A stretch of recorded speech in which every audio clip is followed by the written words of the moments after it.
نریندرا مودی کی قیادت میں بھارت کی موجودہ حکومت نے نہ صرف اپنے ملک کے مسلمانوں کو نشانہ بنایا بلکہ خطے میں امن اور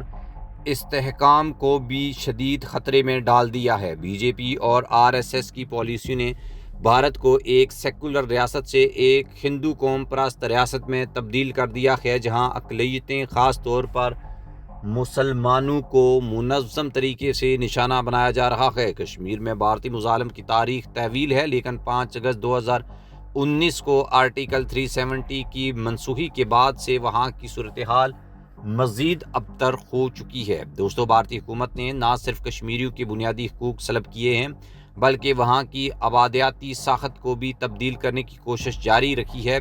ان اقدامات نے نہ صرف کشمیری عوام کو متاثر کیا ہے بلکہ خطے میں امن کے امکانات کو بھی معدوم کر دیا ہے۔ پاکستان کے سابق وزیر خارجہ بلاول بھٹو زرداری نے بھارت کی ان پالیسیوں کو بے نقاب کرتے ہوئے کہا ہے کہ بھارت جب تک دہشت گردی کو بطور ہتھیار استعمال کر کے مسلمانوں پر تشدد کرے گا، امن نہیں ہو سکتا۔ انہوں نے مزید کہا ہے کہ بھارت کی حکومت مسلمانوں کو دہشت گرد قرار دے کر نفرت پھیلا رہی ہے، اور اس میں انہوں نے صوفیہ قریشی کا ذکر بھی کیا۔ کرنل صوفیہ قریشی، جس کے بارے میں ایک بی جے پی کے رہنما نے کہا تھا کہ وہ ہندوؤں کی بہن ہیں، اور دوسری طرف ہم دیکھیں تو پاکستان پر دہشت گردی کے الزامات لگانے کا مقصد اپنے داخلی مسائل سے توجہ ہٹانا ہے اور عالمی برادری کو گمراہ کرنا ہے، جبکہ حقیقت یہ ہے کہ پاکستان نے دہشت گردی کے خلاف جنگ میں بے شمار قربانیاں دی ہیں اور عالمی سطح پر اس کی کوششوں کو سراہا بھی گیا ہے۔ بھارت کی موجودہ حکومت کی پالیسیوں نے نہ صرف اپنے ملک کے اندرونی استحکام کو نقصان پہنچایا ہے بلکہ خطے میں بھی کشیدگی کو بڑھاوا دیا ہے۔ بین الاقوامی برادری کو چاہیے کہ وہ بھارت کی ان پالیسیوں کا نوٹس لے اور خطے میں پائیدار امن کے قیام کے لیے کردار ادا کرے۔ پاکستان نے ہمیشہ برابری کی بنیاد پر امن کی خواہش ظاہر کی ہے، لیکن بھارت کی جانب سے مسلسل اشتعال انگیزیوں، اقلیتوں کے خلاف مظالم نے اس خواہش کو چیلنج کیا ہے۔ اگر بھارت واقعہ خطے میں امن چاہتا ہے تو اسے اپنی پالیسیوں پر نظر ثانی کرنا ہوگی اور اقلیتوں کے حقوق کا احترام کرنا ہوگا۔ آخر میں بھارت کی موجودہ حکومت کی پالیسیاں نہ صرف اپنے ملک کے لیے بلکہ پورے خطے کے لیے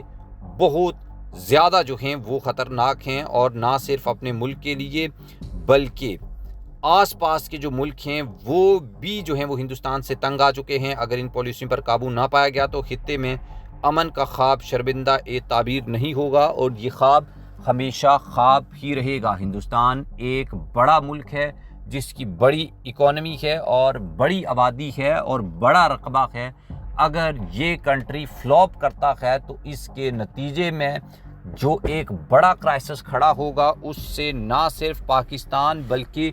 چین، بنگلہ دیش، سری لنکا جیسے جو ہمسایہ ممالک ہیں ان کا بھی امپیکٹ پڑے گا۔ اس لیے تمام ممالک کو چاہیے کہ وہ آگے بڑھ کر ہندوستان کی جارحانہ جو پالیسیاں ہیں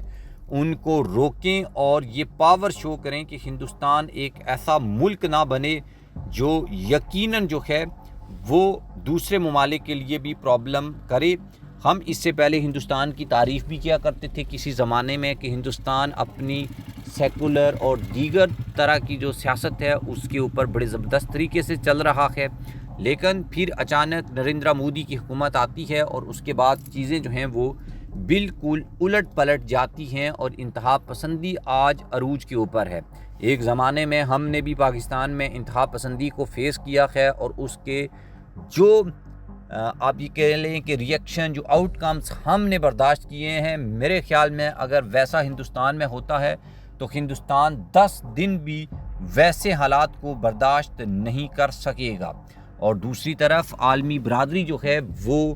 کافی ناراض ہے، اور کوئی بھی ملک ہندوستان جو ہے اس کے ساتھ اس وقت کھڑا نظر نہیں آتا، اور نظر آئے بھی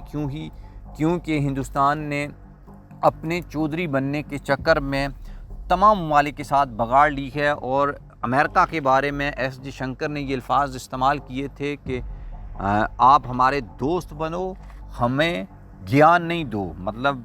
دوست بنو، فرینڈ بنو، اسٹریٹجک پارٹنر بنو، لیکن آپ ہمارے کو پریچر نہیں بنو، مطلب یہ کہ ہمیں گیان نہیں دو۔ تو اس کے بعد امریکہ کافی ناراض نظر آتا ہے۔